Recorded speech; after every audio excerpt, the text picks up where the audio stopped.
So we're going through our sermon series on Christ-centered relationships, right? And I think when it comes to relationships, friendships are always kind of the lost brother, right? It's almost like the one that we kind of put at the end a little bit, the one that we don't really remember as much. I mean, can I take a poll? How many of you have read a book on marriage? Raise your hand. Okay, not too many. I guess some of you. How many of you have read a book on parenting? Yeah, some, right? How many of you have read a book on friendship? Yeah, Michelle, maybe one person, right? Two people, maybe, right? But there's not very many. I think a lot of us have taken classes on marriages. A lot of us have taken seminars on parenting. But when was the last time you took a class dedicated to friendship? You know, I was thinking about it, and I was wondering, man, how cool would it be that, like we have premarital counseling, if we had like pre-friendship counseling? You know what I'm saying? Like if you thought about somebody, you're like, oh, maybe I'm gonna be friends with him or her, and as time goes on, you really do want to commit to be friends, so you take a pre-friendship class, and so we kind of like join you together as friends. I think that'd be kind of cool. Who knows? You know, maybe one day. That sounds weird, but I think it's also kind of intriguing because for us, I think innately almost, within our culture and especially within the Bible, we understand that friendships are very, very important. We feel that. You know, some of our greatest joys in life are with our friends. I think that we can all attest to the fact that we can go to a really terrible or really, dingy or whatever place, and yet if we have our best friends there, if we have some of the closest friends there, we are going to have a blast, right? Friends are able to make bad things good. And yet, on the flip side, what we also know is that some of our greatest sorrows in life, some of the greatest hardships that we experience are friends that we have poured into, friends that we have invested in, friends that we have been so vulnerable to, and yet they betray us. They hurt us. They cut us deep. I know that a lot of us have seen people who had so much potential, who had so much going for them, and yet what happens is that they meet a bad group of friends. And all of that potential, all of that goodness that they could have produced, man, it goes in the other direction. It ends up destroying their lives. Friends are able to make good things bad. You see, when we talk about this topic of friendship, we're going to be basing it on the book of Proverbs.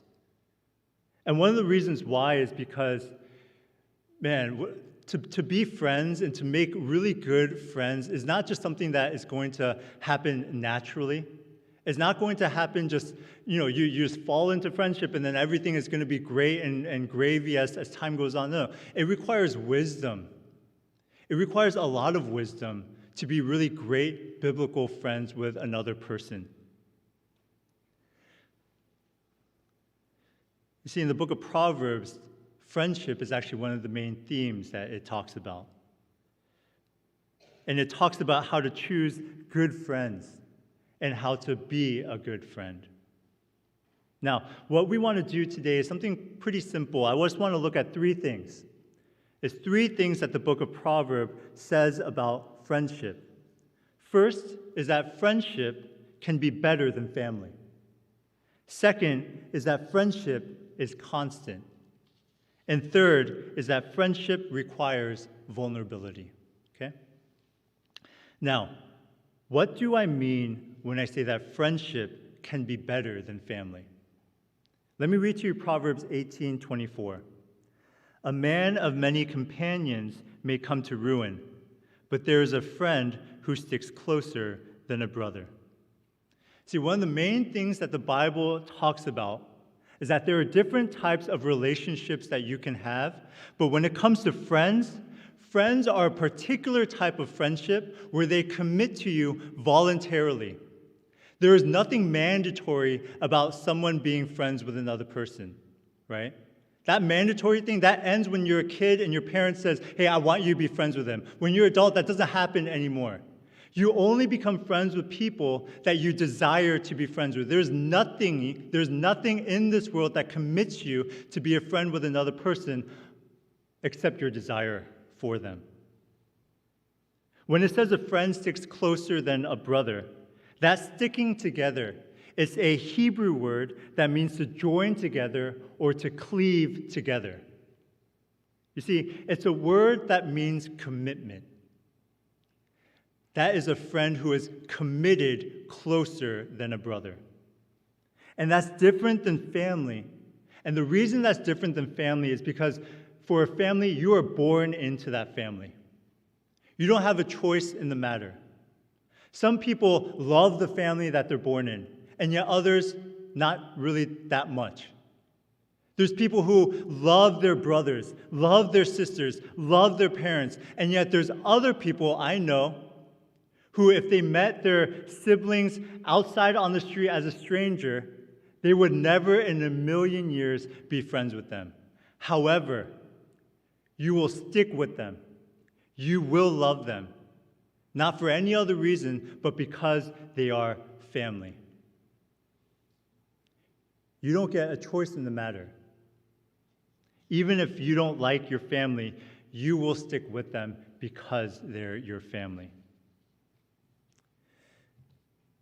However, when it comes to friendship, you are completely free to choose who you want to be friends with. And that's why in biblical times, this idea of friendship was actually held as one of the greatest forms of love that you could ever have. Because back then, people understood this truth that when it comes to family, they will stick with you even if they don't want to. And that's because they're your family. And they said even for romantic love, even for that eros type of love, to a degree, it's something that's just put on you. You know, that's why they say you fall in love. You don't climb to love. A friend is someone that has chosen you and that you have chosen. You're not forced into friendship, but it is something that once you have, you are working on and you are maintaining. And that's why friendship, it can be so much better than family. It's because they are people that they could have chosen anybody else, that they could be with anybody else, and yet your friends are your friends because they choose to be there. Your friends are your friends because they desire to invest within your life. What a blessing to think that way. What a blessing to understand that your closest friends are there because they just simply love you. Not for any other reason, not because they were born into that position, not because they had chains chaining them to you, but simply because they love you. That's a great idea. You know, in our generation, we take friendship really lightly. And we take friendship really lightly when I believe it was never meant to be that way. Friends, they can make or break you, and yet what's happened in our culture is that we tend to think of everybody as friends. And when we think of everybody as friends, no one is really our friend. And so we have 1 million Facebook friends, and yet are they really people that we are willing to invest into? Are they people that we're really committed to? Are they really people that we're willing to love and care for? These people, they can and will define your life, sometimes more than family. Do we understand the significance of that? Do we really understand the biblical implications of when we say, this person is my friend, this person is someone who I really care for? Psychologists say that family define your childhood, but your friends define your adulthood. There's a famous saying by poet John Donne who says, "Show me your friends and I'll show you your future." The people in your life that you consider your friends have a real and lasting impact in your life. Friends can be better than your family. And so if that's true, what does the Bible say about being a good friend? Let me read to you Proverbs 18:24 one more time. A man of many companions may come to ruin, but there is a friend who sticks closer than a brother. You see, one of the qualifications, one of the characteristics of a good friend is that you are constant. You are constant. You see, this verse says, a friend loves at all times. When we read that, it can seem kind of confusing. Does that mean that a friend is somebody who's just always with you 24/7? No, of course not. Because sometimes you have friends who you are really, truly, biblically close with, and yet there's seasons of their lives, seasons of your life where you guys are on opposite sides of the world, where you're on opposite sides of the country, and you're not able to really be in communion with each other. When it says that a friend loves at all times, it means that a true friend will love you in all kinds of times. In good times, in bad times, in ordinary times, and in extraordinary times. It means that a friend will be committed to loving you and caring for you even when things get so difficult. They are willing to share the burden with you. They are willing to carve out time in their lives to be with you. They are willing to take time out knowing that you are depressed, knowing that you are sad, knowing that you are struggling, and praying for you. There's a sacrifice there that friends are willing to give you that others may not. Acquaintances are people who will stay with you when things are good, but will leave you when things are bad. Friends are people who will stay with you when things are good, but they will stick even closer to you when things are bad. You see, a friend will not let you go down by yourself, but will lift you up, will encourage you, will discipline you, will continue to do those things. Proverbs 19:4 says, "Wealth brings many new friends, but a poor man is deserted by his friend." If you're a friend with someone because they're useful to you, then, church, I'm going to tell you, you're not a real friend. If you're friends with someone because they're popular or because they're smart or because they're rich, then your friendship will not last and you will desert them when things get bad. When your friendship is based upon things that you can get from somebody, you better be careful, because when things get really difficult, you're going to look around and realize that you are by yourself. What's important is that you find friends who are willing to invest in you for who you are, not for what you can give them. It's people who will desire to love you simply because of who you are and willing to choose you because they just want to be friends and grow with you in Christ. And when you're able to find those types of people, hold on to them, invest in them, care for them, because those are the people that in times of hardship will stick with you closer than your own family. There's this book about Billy Graham called The Preacher and the Presidents. And what this book is about is about Billy Graham's entire life and his unique position in that he was a spiritual leader for so long. And so what that means is that when he was in ministry, as he was preaching and teaching, he was also the main spiritual advisor for many U.S. presidents. He was the spiritual advisor for almost over 50 years. And so what the book talks about was kind of an insider perspective on his relationship with all of these different presidents that would come in and out. And what was interesting is that all of these presidents, they would say one thing about Billy Graham. And they would say it over and over again. And they would say, "Man, I love Billy Graham because he is not interested in getting anything from me." They would say that again and again. Because for these presidents, as they rose up in their ranks, and especially when they got elected president, one thing that people would come to every single time is that they would try to grab something from them. Try to grab favor, try to grab some promises, try to grab something from them constantly. So they were always surrounded by those types of people, and yet for Billy Graham, all he wanted to do was give. He never once, during his 50-year reign, or 50 years of being with those presidents, ever asked for anything.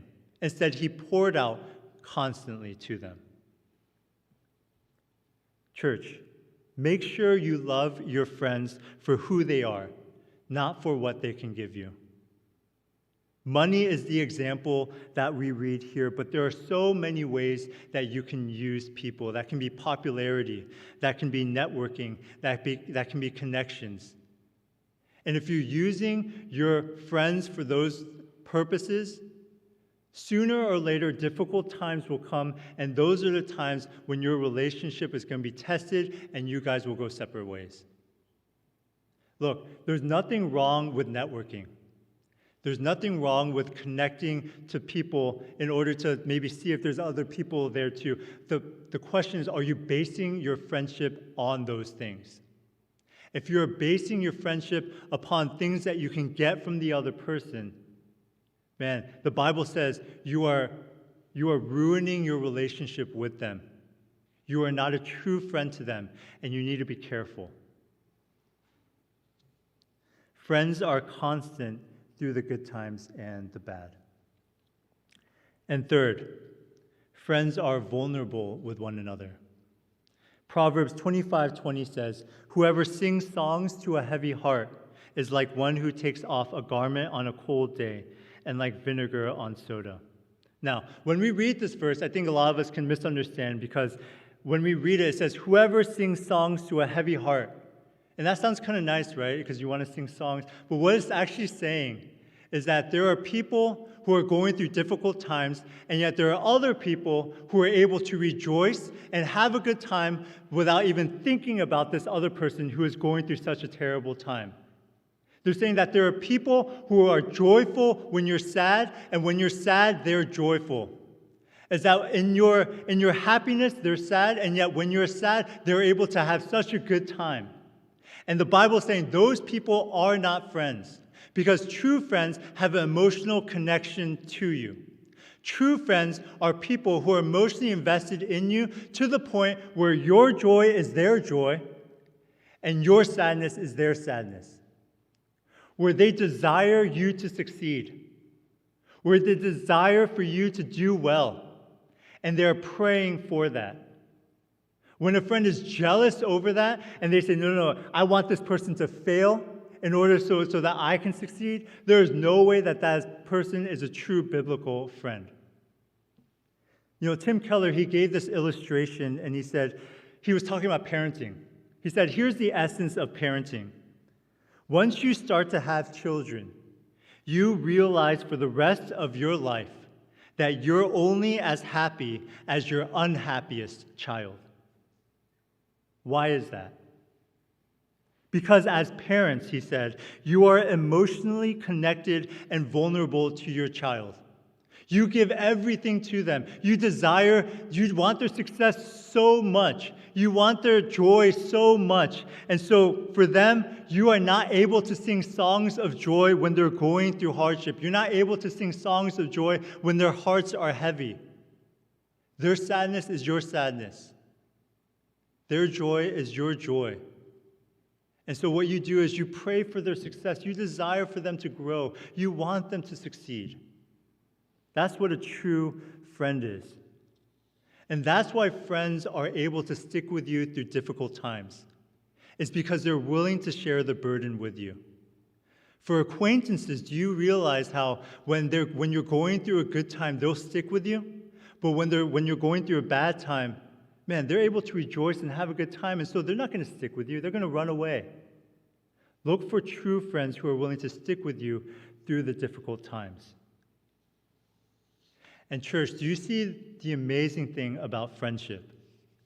Is that with parenting, there is a connection that you have the minute your child is born, and yet with friendship, is that you're giving that type of commitment to your friend voluntarily.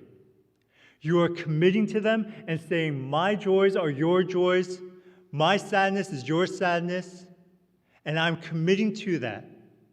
I'm willing to invest in you that way. Man, it's a good thing. However, this type of vulnerability means that true friends are also given a great responsibility. And it's that we are meant to speak truthfully into our friends' lives, even when it hurts. Let me read to you Proverbs 27:6. Faithful are the wounds of a friend. Profuse are the kisses of an enemy. You see, when you're friends with somebody, your joys will be their joys and their sorrows will be your sorrows because you're emotionally connected to them. But at the same time, because you are emotionally invested in them, if they're going in the wrong direction, it is your call and it is your responsibility to talk to them and to correct them. If they're going where you know that there's destruction, where there's difficulty, where you know that they're going away from Christ, it is your call as a true friend to rebuke them and to speak words of truth into them in order to bring them back. Sometimes you have to wound them in order to heal them. Sometimes you have to bring pain in order to restore. The Greek word for restore is a word that means putting a dislocated bone back in its place. The interesting thing about that word is that when you do bring a dislocated bone back into its place, there is so much pain that goes along with that. You are pushing that in, and there's going to be sharp, sharp pain. And yet, you're able to restore them because it brings it back to its natural order where it's supposed to be. When you speak to your friends, and when you're speaking truth into their lives, you are putting a dislocated bone back in its place. You are meant to heal them. You're meant to put everything back where it's supposed to be. And there's going to be pain in the beginning, but don't think about the beginning. Don't think about the short term. Look at the long term. Look at where you are helping them to go. And think about the word restore. That is putting a dislocated bone back into the right place. There's another proverb that says, flattering your friend is like when you put a net under them. In other words, when you are speaking to a friend and you're not correcting them, if you're not guiding them, if you're letting them just go in the direction that they want to go in, and you're only kind of flattering them in that way, then you are setting them up for a life of disaster. You are not giving them the full picture that you have, and you're setting them into a bear trap that they can't see themselves. Church, this is the balance between truth and love that friends are to have for one another. And that's why it's so important for you to just love your friends and to care for them. That's why in this verse is interesting because it says, faithful are the wounds of a friend, profuse are the kisses of an enemy. When it says profuse are the kisses of an enemy, an image that should come up in our minds is Judas kissing Jesus. Judas kissed Jesus when he was betraying him. And the reason Judas betrays Jesus was because simply he cared more about himself than he did Jesus. He cared more about his own well-being, about his own financial security, about his own self, more than he cared about Jesus' well-being. For a lot of us, the reason that we don't speak into other people's lives, the reasons that we allow friends to go in the direction that we know is wrong is because we try to say to ourselves, man, I don't want to get too involved in that person's life. I love them too much to really say too much. But what the Bible is telling us is that the reason we're not willing to get invested is because maybe you care more about your own well-being than you do the well-being of your friend. So be careful about that. Don't make excuses. I want you to look into your own heart and really decipher the reason why you aren't saying the things that you should be saying to your friends. God has given you a great responsibility. God has given you friends here that you're able to pour into, that you're able to love, and who are willing to stick by your side. Are you willing to speak truth into their lives when it's needed?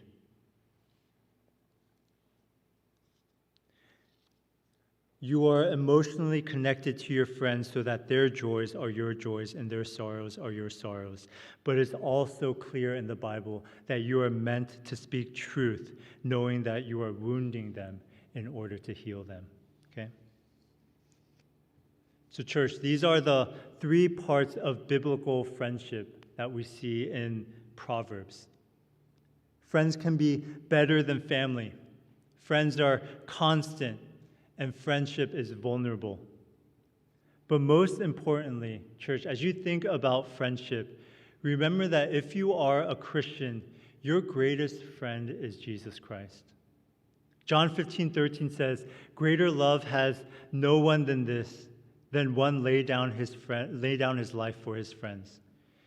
Jesus, he calls us his friends. And the great thing is he doesn't need us. He doesn't ask, he doesn't use us for anything. He desires to have joy in him, and he laid down his life for us. Our friend Jesus, man, he's someone who is slow to anger. He's gentle and he's kind. And he will restore us when we are broken. And he is unlike any other friend because he doesn't just make us better, man, he makes us new. He makes us a new creation. Church, I think before we end, I just want to say one kind of suggestion. And the suggestion is this. I know that for a lot of us, we have many friends within our family circles, within our friend circles, within our work circles, within our church circles, within our school circles. But my suggestion is that if you have a friendship that needs to be repaired, now is the time to do it. Now is the time to do it. Don't wait any longer. If you've done something wrong, or if you have been wronged, now is the time to lay down your pride. Now is the time to repair your relationship. And I think the beauty of Jesus Christ and the beauty of the church is that, man, we are called to be unified. We are called just to come together as one body, to lay down our desires and our wants and just look upon Jesus Christ. And this is just a great time for you to look upon your friendships and see friendships that need to be repaired and go to them and just ask for forgiveness and ask that you guys be one again. And if you are struggling with forgiving, and if you're struggling because your friendship, there's just so much messiness there, I just want to gently remind you that you've probably lost focus of your friendship. Christ-centered friendships are not meant to be about you. It's not meant to be about them. It's meant to be about Jesus and what he's done for you. Remember all that Jesus Christ has done for you. Remember how good God is. Remember all the blessings that he's given you. Stop focusing on one another and realize what Jesus Christ has done in your life. Your friends are important. They can bring good from bad. They can bring bad from good. But no matter what, look first to your greatest friend in Jesus Christ and be at peace knowing all that he has done for you. Amen? Let's pray.